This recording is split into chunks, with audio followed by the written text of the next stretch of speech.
15장 16절에서 19절 말씀이고요. 개역 개정으로 읽어보겠습니다.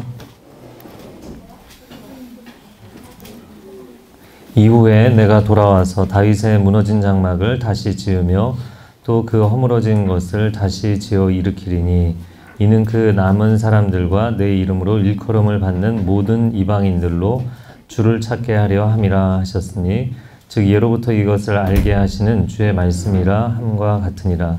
그러므로 내 의견에는 이방인 중에서 하나님께로 돌아오는 자들을 괴롭게 하지 말고. 거기까지입니다. 네, 예배하라 플러스 전도하라. 자, 한번 따라해 보시겠어요? 예배하라, 전도하라. 오늘 설교 이 메시지 나누고 여러분 또 같이 기도하고 그 교회 이름에 대해서 저희가 최종적으로 결정을 해야 될 것 같아서요. 물론 가칭 1516교회라고 했지만 또 여러분 그 같이 기도하시면서 그런 비전들을 좀 나눠보고 함께 기도하고 생각해보는 시간 가지려고 합니다. 제가 사도행전 15장 16절 말씀으로 새롭게 시작하는 교회의 이제 비전을 세운 건데요.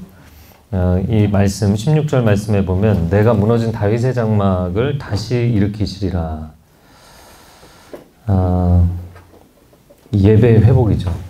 근데 예배의 회복은 하나님이 하시는 것입니다. 우리는 자리를 마련할 뿐이고요. 하나님이 임하셔야 되고 하나님이 역사하셔야만 가능한 겁니다. 부흥은 사실 우리가 만드는 것이 아니고요. 하나님이 만드시는 겁니다. 다만 하나님께서 부흥의 파도를 일으키셨을 때 준비된 사람들이 그 파도를 타는 겁니다. 그래서 우리가 준비된 사람들이 되기를 원하고 하나님께서는 예배가 무너진 시대에 예배를 회복하기를 원하시는 하나님이신 줄로 믿습니다. 이 사도행전 15장은 예루살렘 공의회 사도들의 첫 번째 리더십 회의잖아요. 이미 성령께서 역사하시고 복음의 역사가 흘러넘쳐서 이 디아스포라들이 이제 유대인이 아니라 디아스포라 크리스찬들이죠. 사마리아 지역으로 가고 북쪽 지역 또 이방인 지역까지 가서 복음을 전하고 사도 바울도 1차 선교를 마친 후였습니다.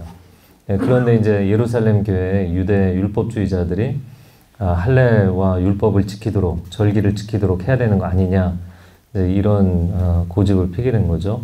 그래서 모여서 회의를 하면서 야고보가 결론적으로 이야기한 이 말씀 가운데 아모스 9장 11절 12절을 인용한 겁니다. 그게 사도행전 15장 16, 17절 말씀입니다. 자, 그런데 그 예배 회복에 있어서 우리가 어느 날 어느 때에 다윗의 무너진 장막을 일으킬 것이다가 아니고요. 주어가 분명히 내가 라고 되어 있어요. 이건 하나님의 의지, 하나님의 계획의 문제입니다. 그래서 하나님의 사람들이 준비만 되면 그리고 그런 공동체, 그런 자리를 준비하면 하나님은 이 일을 하기를 기뻐하시는 분이세요. 그 예배에 대한 목마름, 사실 오늘날 수많은 사람들에게 가장 큰 목마름은 영적인 목마름이죠. 21세기가 물질 만능 시대가 되고 물질 중독 시대가 되면서 갈수록 사람들의 영혼의 피폐함은 심해져 가는 것이거든요. 이런 그 영적인 니즈를 채울 수 있는 영혼의 목마름을 해결할 수 있는 곳, 다윗의 장막과 같이 하나님께서 추억하시는 그런 강력한 하나님의 임재가 있는 예배, 그런 예배의 회복입니다. 이것은 우리의 최대 소망일 뿐만 아니라 하나님의 최대 로망이기도 합니다. 그래서 하나님께서 제가 첫 번째 주에 메시지 나눴던 것처럼 하나님께서 영원하신 분이기 때문에 과거나 현재나 미래, 시간의 구애를 받지 않으시는 분인데 하나님이 과거를 돌이켜보시면서 그리워하시는 게 있다는 거죠. 그것은 다윗이 초라한 텐트였고 천막이었지만 그곳에서 전심으로 뜨겁게 하나님을 예배하는 그 예배자들, 다윗 시대의 예배자들인 거죠. 저희가 그 교회를 생각하면서 하나님의 임재를 체험하는 것, 그 위에 비본질적인 것들을 과감하게 내려놓을 수 있는 교회였으면 좋겠어요. 예배 형식에 있어서도 물론 저도 굉장히 질서 있고 또 잘 짜여지고 이런 걸 좋아하지만 만약에 우리가 우리의 프레임을 지키기 위해서 우리의 프로그램을 유지하기 위해서 하나님의 임재하심을 놓치게 된다면 정말 생일잔치 주인공 없는 생일잔치 하는 거나 마찬가지거든요. 그 계시록 3장 20절에 내가 문 밖에 서서 두드리노니 누구든지 내 음성을 듣고 내게로 문을 열면 내가 그에게로 들어가 그로 더불어 먹고 그는 나로 더불어. 보통 우리가 이제 전도할 때 많이 쓰는 구절이잖아요. 근데 그 구절이 교회를 향한 메시지였다고요. 라오디게아 교회에서 지금 예배를 드리고 있는데 예수님 문 밖에 서 계시는 거예요. 문 밖에 서서 문을 두드리시면서 문을 열어주면 내가 좀 들어가서 너희와 친밀한 교제를 나눌 수 있지 않겠느냐라고 말씀하시는 거였어요. 하나님께서 기름 부으심이 있는, 사실 그 기름 부으심이 있는 예배라는 것은 하나님의 프레젠스, 하나님의 임재에서 오는 것이고 하나님이 여기 임하신다는 것, 그것은 사실 예배의 가장 중요한 목적이잖아요. 우리가 하나님을 만나고 하나님 우리를 만나주시는 예배. 할렐루야. 그래서 예배를 드리고 나가면서 내가 하나님 만났나? 그런 예배가 반복이 되면 이건 심각해지는 거거든요. 여러분이 정말 하나님의 임재 가운데로 달려나가는, 천국은 침노하는 자의 것이라 그랬는데 그런 다윗의 장막을 향해서 달려나가는 그런 예배. 할렐루야. 역시 말에는 제 목소리인 줄 알았어요. 네. 그래서 예배팀도 회중도 천국을 향해 침노하는 그런 예배를 세우기를 원합니다. 예배팀들이 어떤 음악을 완성하고 회중들을 끌고 가고 그 너머 하나님께 반응하는 예배자들, 그리고 회중도 하나님께 반응하는 그런 예배. 그런데 그 예배 영성이 바르게 세워지면 마치 홍수가 막 비가 폭우가 쏟아져서 물이 가득해지면 물이 범람하는 거잖아요. 그래서 홍수가 나는 건데 이 예배 영성이 위로부터 아래로 수직적으로 명확하게 열리면 전도와 선교의 영성이 열리게 돼 있어요. 네. 이거는 모든 선하고 좋은 것들은 다 그렇게 되는 것 같아요. 복음도 흘러가게 돼 있고 은혜도 흘러가게 돼 있고 감사도 흘러가게 돼 있거든요.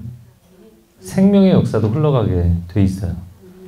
자연법칙에 물이 위에서 아래로 흐르는 것처럼 하나님께서 이걸 자연스럽게 흘러가게 하신 거예요. 그래서 선교, 전도 막 강조하지 않아도, 제가 계속 강조하겠지만 막 강조하지 않아도 예배 가운데 하나님을 만나는 명확한 하나님의 임재 체험이 있으면 나가서 이걸 얘기를 안 할 수가 없어요. 사람들에게, 내 주변에 있는 사람들에게 이야기하고 본인이 느낀 감동, 기쁨, 또 그 사람을 초대하고 와 보라, come and see, 이거를 얘기를 안 할 수가 없어요. 예전에 하영주 목사님이 사석에서 그런 얘기 하신 적이 있어요. 그 선교 담당하셨던 목사님인데 그분이 매주일 선교를 해야 된다, 선교를 더 열심히 해야 된다, 이거를 막 계속 강조하니까 사이드에서 성도님들이 하 목사님 좀 잃는 것 같아요. 너무 부담스럽게 계속 선교 얘기를 한다, 그렇게 얘기를 하신 거예요. 그러니까 하 목사님이 그 목회자들 사석에서 그런 얘기 하시더라고요. 그 하나는 알고 둘은 모르는 거야. 선교를 얘기한다고 선교를 하는 게 아니라 예배에 은혜가 있으면 다 선교하게 돼 있어. 그렇게 얘기하시더라고요. 네, 그런 하나님이 위로부터 부어주시기 때문에 그 은혜의 폭포수가 자연스럽게 흘러가는 그런 교회를 꿈꿉니다. 존 파이퍼가 예배와 선교는 다른 것이 아니다. 사실 같은 것이다. 예배는 동일 문화권에서 하나님을 높여드리는 것이고 선교는 타 문화권에서 하나님을 높여드리는 것이다.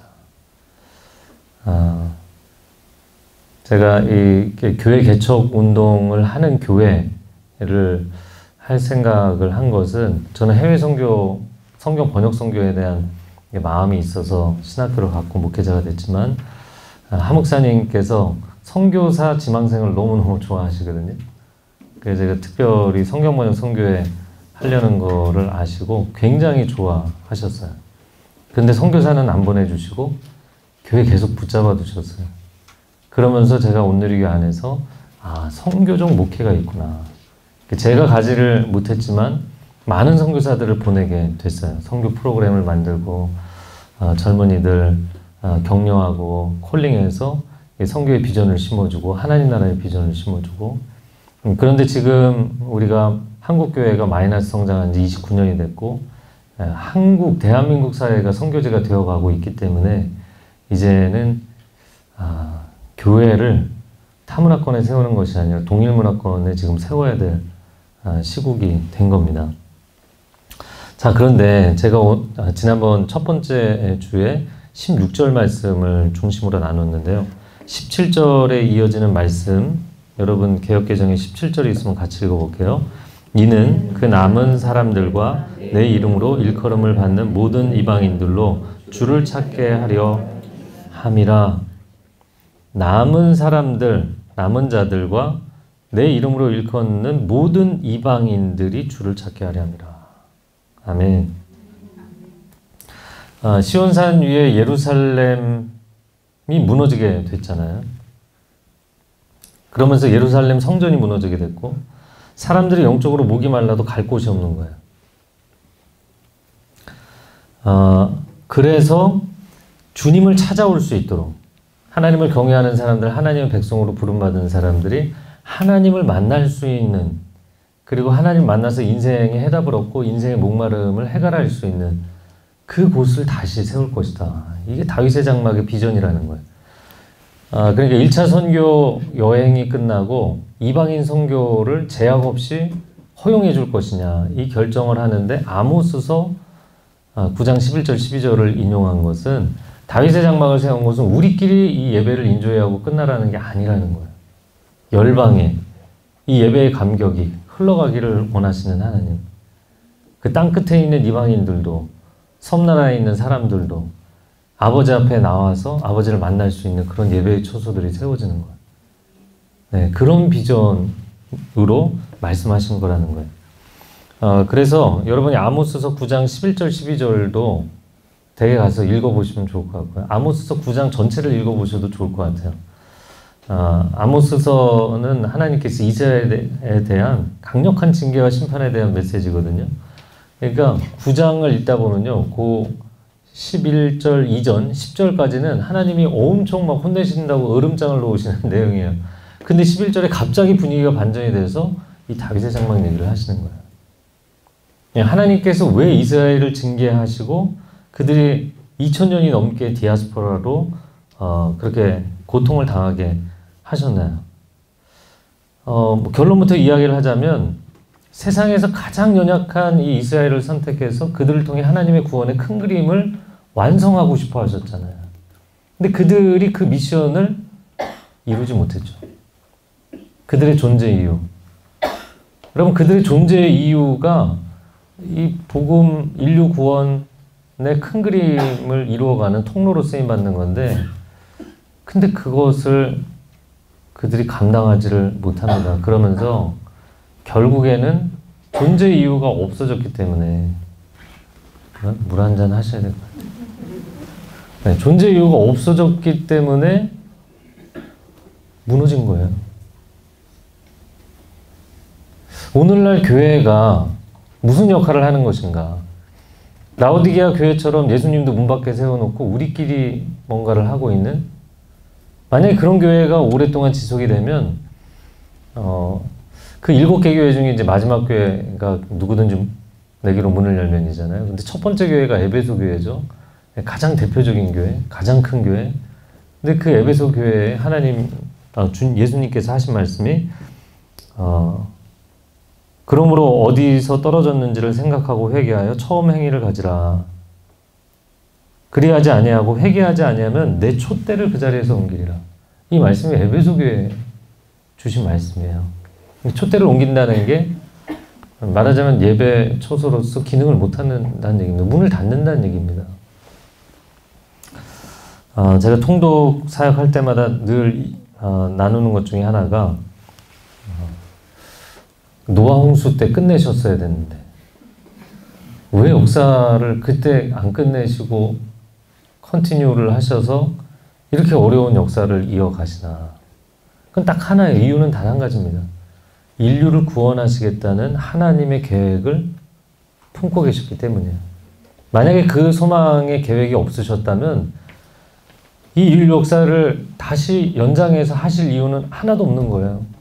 결국에는 최후 심판으로 가는 것인데 왜 노아 홍수 때 심판으로 역사를 끝내지 않으셨는가? 그거는 하나님의 구원의 큰 그림 때문입니다. 그러니까 그 구원의 큰 그림을 위해서 아브라함으로부터 해서 족장들을 부르신 거고, 연약한 사람들, 연약한 민족을 선택해서 연약한 사람들을 선택해야 하나님이 하신다는 게 분명해지잖아요. 할렐루야. 그 반전의 하나님이시죠. 그렇게 부르신 거예요. 그런데 이스라엘이 그 역할을 못했고 결국에는 예수 그리스도께서 오셔서 궁극적인 구원의 해답이 되어주셨죠. 그러나 그 예수 그리스도의 복음을 담재하고 세상에 전하는 에이전시 역할을 하는 게 바로 새 이스라엘이라고 부르는 교회입니다.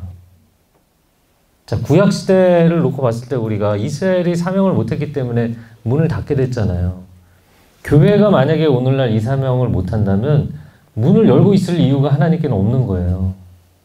그러니까 세상에 조롱을 당하고 손가락질을 당하고 공격을 당해서 문을 닫게 될지라도 하나님이 에스겔서에 보면은 여호와의 영광이 환상 가운데 보니까 성전 동쪽으로 해서 떠나버리시잖아요. 이스라엘 사람들은 나라가 무너지고 예루살렘 성이 무너진 거에 충격을 받은 게 아니라 성전이 무너진 거에 충격을 받은 거예요. 왜냐면 성전은 하나님의 집인데 하나님의 거처는 절대로 무너지지 않을 거라고 생각했거든요. 그러니까 그 에스겔 환상을 보면 하나님께서 하나님의 집을 가출하신 거예요. 내가 여기 더 있을 이유가 없다. 하나님 가출하신 거라고요. 오늘날 교회의 위기는 하나님의 임재하심을 사모하는 그 다윗의 장막을 온전하게 세우는가? 예배 외에 다른 것들을 우선순위에서 내려놓을 수 있는가? 그래서 정말 어떠한 컨디션에 있는 영혼이 찾아와도 그 영혼이 해갈할 수 있는, 살아날 수 있는, 회복될 수 있는, 구원받을 수 있는 그 성전 문지방만 건너서 들어와도 하나님의 깊은 임재 가운데 들어갈 수 있는 그런 예배의 초소를 세울 것인가, 세우지 못할 것인가. 세상의 우상들과 겸하여 섬긴 그 북이스라엘과 남유다의 그런 영적인 타락의 길로 가면 교회는 존립 이유가 없는 거예요.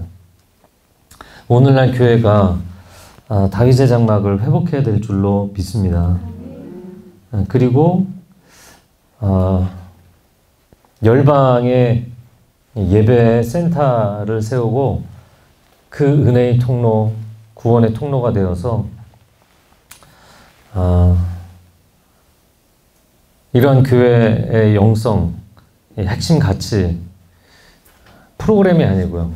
이것을 끊임없이 글쎄 카피한다고 해야 될까요? 퍼나른다고 해야 될까요?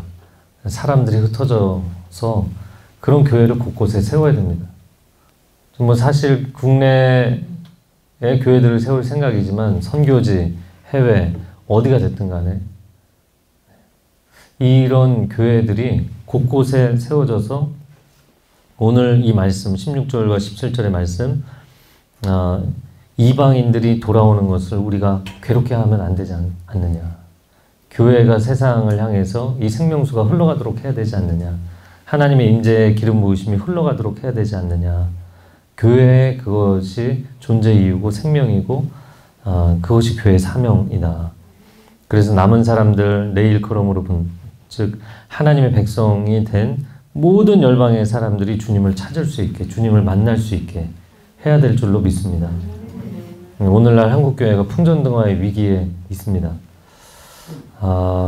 부흥하고 숫자적으로 사이즈가 큰 또 은혜가 넘치는 교회는 우리끼리 개교회주의가 강한 편이고 뭐 다 그렇지는 않죠.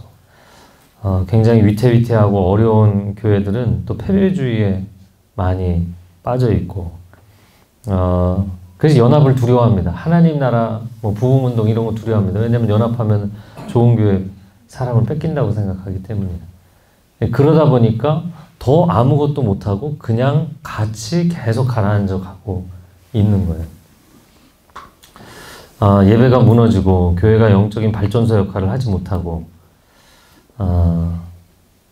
이스라엘이 존재 이유를 상실한 것처럼 교회가 존재 이유를 상실하는 그런 교회로 가면 안 되겠다. 교회가 교회되게 하여 주옵소서. 살아서 역동하는 교회, 하나님 나라를 꿈꾸는 교회가 되기를 원합니다. 살아있는 교회는 부흥하게 돼 있습니다. 부흥이라는 것은 숫자적인 부흥만이 아니라 내적이고 영적인, 질적인 부흥이 있는 것이거든요. 예배가 살아나면 영혼들이 살아나게 돼 있고 살아난 영혼들은 주님을 모르는 영혼들을 초대하게 돼 있어요. 그리고 가나안 성도들. 가나안 성도의 의미를 다 아시죠? 안 나가 성도.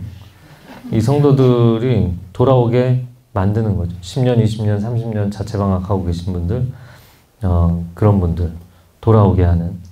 저는 전도하는 교회가 되었으면 좋겠고 수평이동으로 만약에 사람들이 늘어나는 것을 기뻐하지 않을 수 있는, 물론 저희가 막지는 않지만 그러나 그런 곳으로 기뻐하면 우리의 영성이 굉장히 일천해지게 돼 있어요.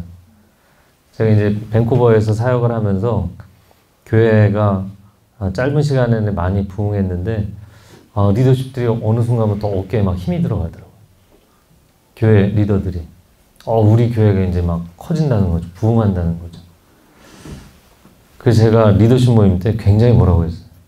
여러분이 눈물을 흘려서 한 영혼을 끌어안고 데려온 사람들이 누가 있습니까? 수평이 들어오면 다 지옥교회의 눈물입니다. 우리가 정말 영혼을 구원하기 위해서 얼마나 애를 썼습니까? 교회는 그것으로 부흥을 해야 됩니다. 그러면서 이제 교회 연합사역을 하면서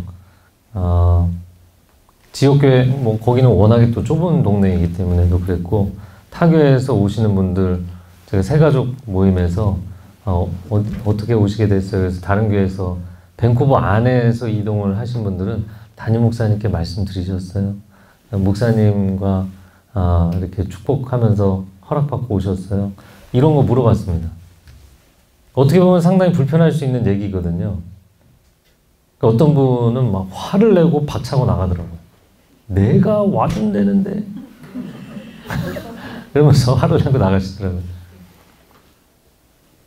사실 밴쿠버 같은 이민교회에서는 한 분이 와주시는 게 정말 감사한 일이거든요. 우리가 우리 마음 가운데 지난주 여호수아 특세했던 것처럼 내 편이 아닙니다. 하나님 나라입니다. 하나님 나라의 부흥을 위해서 우리는 모여야 되고 섬겨야 되고 나눠야 될 줄로 믿습니다. 그래서 내가 섬기는 교회를 보면서 동시에 한국 교회를 계속 보셔야 돼요. 제가 많은 분들 이렇게 요즘 연락 오고 인사 나누고 그러면서 어떤 분이 최근 한 달 동안 한국 교회 얘기를 설교 때 많이 하시더라. 그래서 좀 이상한 조짐이 보였다. 이렇게 얘기를 하셔서 그런데 제가 지난 시간 동안 늘 축도할 때 한국 교회 얘기를 빼놓지 않고 한 거는 모르시죠? 아세요? 네. 그래서 성도들 위해 소중한 가정과 자녀들과 일터 위해 한국교회 위해 이게 제게 주신 마음은 한국교회거든요. 저는 하나의 교회가 많이 부흥하는 것에 특별한 감격이나 비전이 있는 건 아니에요. 정말 하나님의 나라가 살아있다는 것을 이 시대 가운데 세상에 보여줄 수 있는 교회가 됐으면 좋겠어요. 하나님이 살아 역사하시는, 그리고 하나님께서 하나님의 사람들을 통해서 역동하시는 그런 교회를 세웠으면 좋겠습니다. 그렇게 주님을 모르는 영혼들을 초대하고 가나안 성도들을 다시 교회에 돌아올 수 있도록, 아버지 집에 돌아올 수 있도록 초대하고 춤추는 소리와 풍악이 울리는 소리가, 천국잔치가 매주 매일 열리는 그런 교회였으면 좋겠습니다. 한반도 곳곳에 살아있는 예배 처소들이 세워져서 어디를 가도 정말 하나님 앞에 감격적으로 예배할 수 있는 그런 공동체가 됐으면 좋겠습니다. 제가 이제 교회를 시작하면서 동시에 C4C라는 Church for Church, 교회 개척 운동을 하는 기관을, 선교단체죠. 저희 교회가 이천 선교본부는 교회 안에 있지만, 그러나 두란노 해외 선교회 팀은 외부 조직인 것처럼 그 팀과 같은 C4C를 지금 세우려고 같이 준비를 하고 있습니다. 교회들을 계속해서 세워나가고, 그리고 요즘은 젊은이들이 신학교를 아예 안 가기 때문에 청년 집회 또 프로그램을 만들어서 청년들이 한국교회를 위해서 헌신할 수 있는 사람들 키워내고 멘토링하는 그런 프로그램을 만들려고 합니다. 그런 청년들을 다음 세대 영적 지도자가 될 사람들, 교회의 제사장 역할을 할 사람들 한 500명에서 1000명 정도 만들면 좋을 것 같아요. 그래서 그들이 다음 세대를 이어갈 수 있는 그런 사역을 했으면 좋겠습니다. 예전에 한 목사님, 살아있는 신자는 또 다른 신자를 낳게 돼 있다. 살아있는 교회는 또 다른 교회를 낳게 돼 있다. 우리가 순모임도 20년, 30년째 그냥 늘 똑같은 순모임 하면 편하기는 하지만 아무런 영적 도전도 없고 갱신이 없잖아요. 살아있는 순모임은 또 다른 순을 낳게 돼 있어요. 저는 목회자들에게도 말씀드렸지만 목회자들이 본인의 전도 소그룹이 있어야 돼요. 내가 한 영혼을 위해서 눈물을 흘리고 복음을 전하고 말씀의 씨앗을 뿌려보지 않으면 이 말씀의 소중함, 영혼의 소중함을 목회자들이 모르게 돼 있어요. 이게 사역이 커지고 전문화되면서 그냥 교회 일을 하는 사람이 되면 안 된다고 생각합니다. 그래서 영혼에 대한 소중함을 갖고 목회자들이 먼저 전도 소그룹하고, 우리가 직접 전도하기도 하지만 성도님들이 전도하고 싶은 사람이 있으면 연락을 주세요. 할렐루야. 대답도 없어요. 전도하고 싶은 분들이 없어요? 전도하고 싶은 분들이 있으면 연락을 주세요. 제가 밴쿠버에서는, 이 밴쿠버에 계셨던 성도님도 있지만 주일날 자주 그런 얘기를 했거든요. 그래서 제가 전도할 수 있는 기회가 많았어요. 그리고 전도를 실제로 찾아가서 해보니까 굉장히 많은 사람들이, 좀 충격적이었는데 교회 다니는 분들보다 영적으로 준비가 잘 돼 있더라고요. 내가 얼마나 철저히 죄인인지 이런 거를 너무 통해 작업을 하는 거예요. 제가 뭘 설명을 잘해서 아니면 영적 감흥을 드려서가 아니라 본인들이 내가 죄인이라는 것에 대해서 얼마나 솔직하게 고백들을 하시는지 모르겠어요. 이 교회에서는 회개하라 그러면 다 째려보고 대답 안 하잖아요. 내가 지금 신앙이 몇 년 차인데 나보고 회개하라 그러면. 그런 반응들이 많거든요. 영적으로 오히려 무감각해진 사람들이 많아요. 신앙생활을 깊이 있게 할수록 내가 얼마나 흠결이 많은 사람인지에 대해서 끊임없이 느끼게 돼 있거든요. 제가 전도 그런 소그룹을 하면서 참 저에게 큰 축복이었고,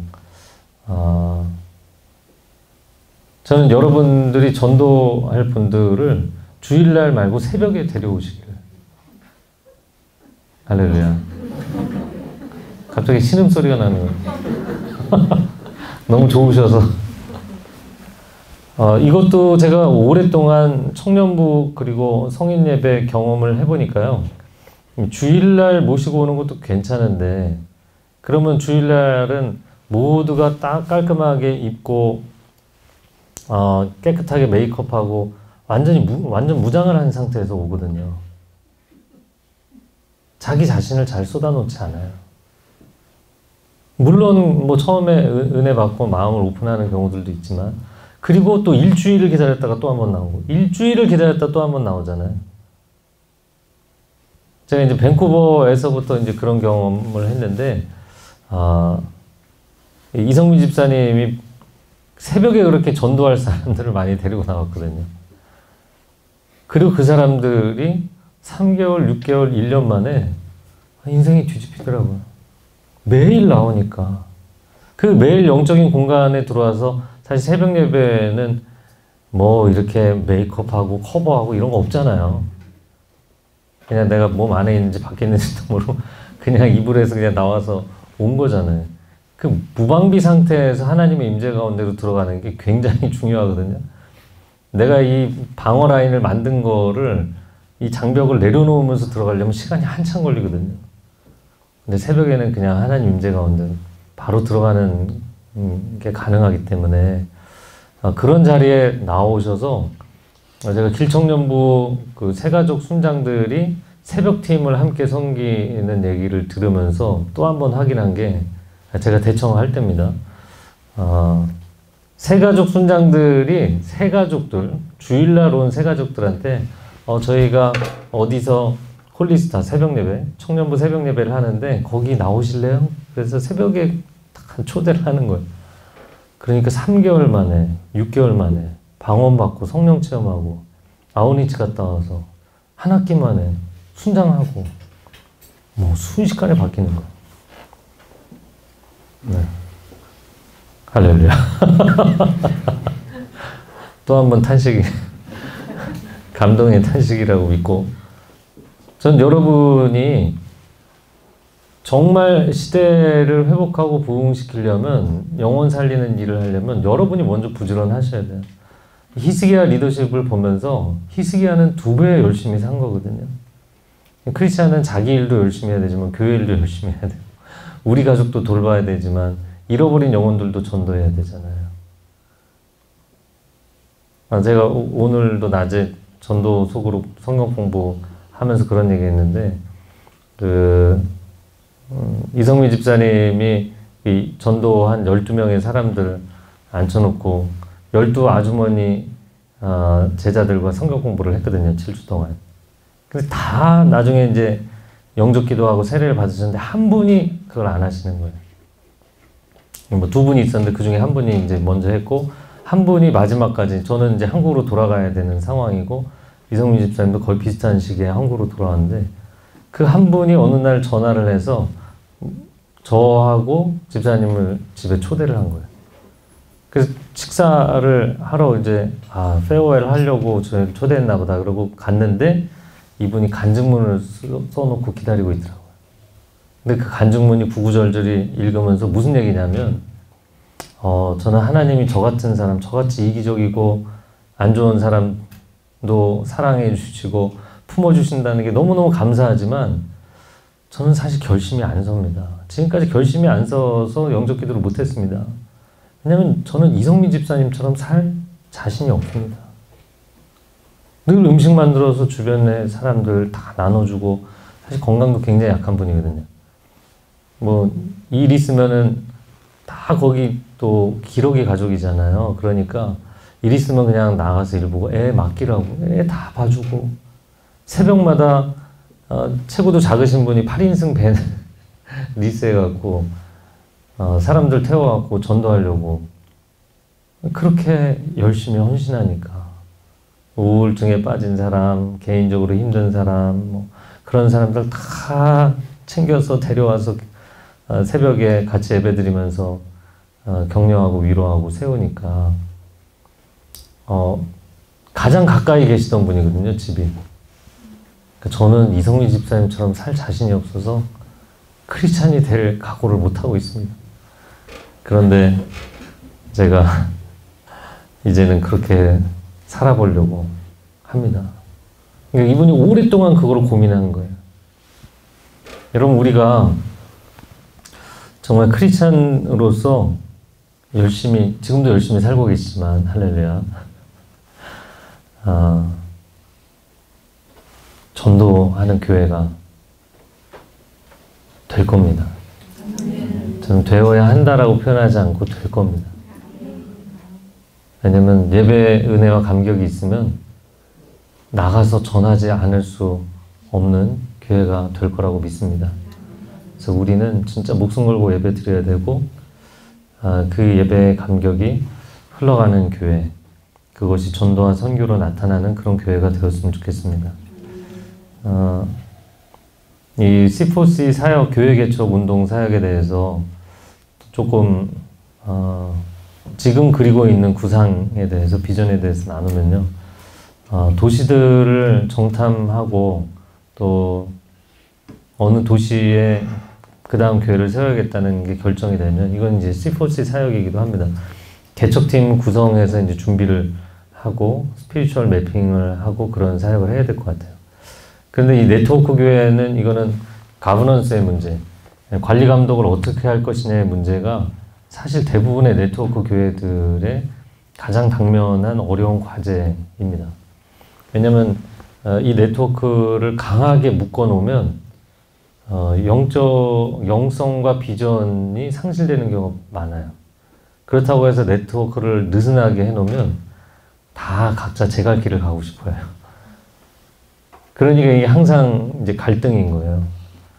그런데 초대교회도 결국에는 바울이 세운 교회들이 어마어마하게 많았지만 다 현지인 교회를 세웠거든요.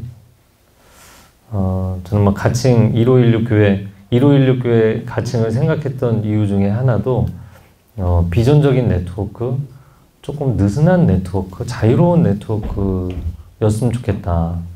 왜냐면 그래야만 창의성이 살아날 수가 있기 때문에. 하나님이 임재하시고 역사하면 창의적인 역사들이 많이 일어납니다. 근데 그 하나님이 일하실 수 있는 여지를 우리가 빼앗으면 안 되겠다. 그런 생각이 있습니다. 그래서 1516이라고 먼저 한 것은 그 다음 교회는 1616이 될 수도 있는 거예요. 마태복음 16장 16절. 그 다음 뭐 0316이 될 수도 있는 거예요. 제가 계속 16 시리즈 가고 있네. 요한복음 3장 16절. 그러니까 새롭게 교회를 시작하는 분들이 우리가 붙잡을 성경 구절 하나, 성경적 교회죠. 이 마지막 때 뭐 다양한 이름들이 있지만 성경적인 교회가 됐으면 좋겠어요. 진리의 말씀에 기반한 그런 성경적 교회의 비전적인 네트워크였으면 좋겠다. 그런 생각을 합니다.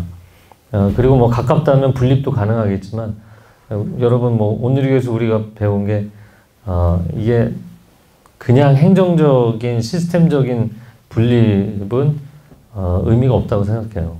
정말 그 비전에 동참할 사람들이 분립을 할 수는 있겠죠. 그러나 여러 다른 도시, 다른 지방에도 교회를 세울 거기 때문에 성도님들에게 뭐 직장과 집 주소를 옮기라고 할 수는 없는 문제고요. 그건 완전히 이제 새로운 개척이 되겠죠. 그래서 대한민국의 지방 도시들까지 경기도권부터 시작해서 다윗의 장막을 세워가는 그런 사역이 되었으면 좋겠습니다. 네, 열방에도 그런 교회들을 세웠으면 좋겠습니다. 네, 오늘 또 새롭게 나오신 분들도 많기 때문에 제가 첫 주에도 나눴던 거지만 밴쿠버에 있으면서 밴쿠버가 상당히 큰 도시, 밴쿠버, 토론토, 몬트리올 이런 큰 도시들인데 토론토는 같은 사이즈여도 엄청 좋은 교회들, 정말 거기 가면 내가 하나님 만날 수 있다, 거기 가면 내 영혼이 목마름을 해결할 수 있다, 그런 교회들이 있거든요. 근데 밴쿠버는 거의 없었어요. 정말 영적으로 너무 부끄러운 곳이었어요. 그리고 이제 보도 넘어서 미국으로 건너가면 시애틀은 또 형제교회가 있고, 그런데 그 밑으로 내려가면 샌프란시스코는 누가 교회를 추천해달라고 하는데 추천해줄 만한 교회가 마땅치가 않아요. 그게 참 희한해요. 근데 거기서 내려와서 샌호세로 넘어오면 좋은 교회들이 또 많이 있어요. 정말 좋은 공동체, 좋은 예배 있어요. 시카고가 영적으로 힘들어진 지 꽤 오래됐는데 10여 년 됐는데 시카고도 지금 완전히 거의 무너져 있습니다. 한인들이 굉장히 많거든요. 저는 그런 도시들을 생각하면 약간 좀 오지랖인데 억울한 거예요.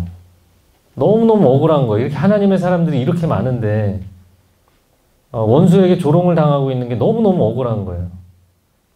그런데 왜 단 하나라도 정말 건강한 교회, 모든 사람들이 칭찬하는 교회, 모든 성도들이 그곳에 가면 정말 하나님 만날 수 있다고 고백할 수 있는 그런 교회를 세워야 되지 않는가. 한인들이 유럽도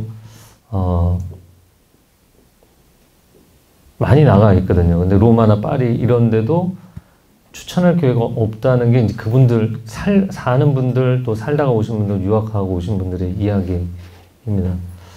저는 뭐 전 세계 어디가 됐든 선교지 어디가 됐든 또 국내부터 해야 되겠지만 정말 교회가 필요한 곳에 교회를 세우고 주님 오시는 날까지 다윗의 장막을 세우는 일을 했으면 좋겠습니다.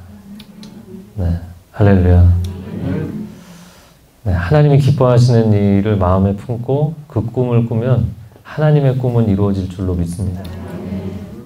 우리가 어느 순간부터 개교회주의에 빠지고 우리 교회 부흥을 자랑하고 우리 교회 뭐 좋은 하드웨어를 자랑하고 지금 아무것도 없으면서 제가 이야기하는 건데 우리 교회 자랑하는 걸로 갔다가는 하나님의 꿈을 내려놓고 인간적인 야망을 붙들기 시작하면 하나님의 임재가 떠나면 아무것도 아닙니다. 교회는. 우리는 끝까지 하나님의 꿈을 품고 하나님의 마음을 시원케 해드리는 교회가 되기를 원합니다. 이 시간 함께 기도하겠습니다.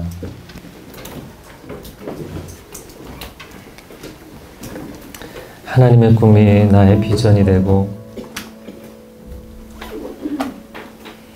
하나님의 계획이 우리의 계획이 되기를 원합니다. 수많은 사람들이 오늘날 교회를 나오지만 왜 내가 계획한 것, 내가 원하는 것을 하나님 이루어 주시지 않느냐고, 하나님은 심부름꾼처럼 왜 이거를 빨리 해결하지 않으시는지, 왜 저거를 내가 요청했는데 아직도 처리하지 않고 계시는지, 하나님께서 안타깝게 지금도 하나님의 나라가 회복되기를 원하고 예배의 초소가 회복되기를 원하시는데, 하나님, 우리가 깨어 일어나 이 영적인 지평선 넘어 하나님께서 우리에게 원하시는 그 하나님의 부르심, 하나님의 비전을 볼 수 있게 하여 주옵소서. 세상이 온통 세속주의와 인본주의와 거짓된 사상들과 향락주의로 먹구름이 드리워져 있지만 그 먹구름 너머에 밝게 빛나는 태양같이 하나님 이 시대에도 살아계신 줄로 믿습니다. 이 시대 가운데도 하나님의 사람들을 찾으시는 줄로 믿습니다. 다윗의 장막을 세워가는 예배자들이 되게 하여 주시옵소서. 낮이나 밤이나 하나님을 기뻐하고 찬양하며 인생의 좋은 날에도 힘든 날에도 하나님 궁전에서도 빈들에서도 하나님을 예배할 수 있는 다윗과 같은 예배자들로 하나님 우리를 구별하여 주옵소서. 천국을 향해 침노하는 예배자들이 되게 하여 주옵소서. 다른 그 어떤 것도 우리가 원하지 않습니다. 하나님의 강력한 임재하심을 사모하고 그 예배를 위하여서 헌신하는 하나님의 사람들 되게 하여 주시옵소서. 거룩한 기름 부으심을 허락하여 주시옵소서. 주여 삼창어 기도하겠습니다. 주여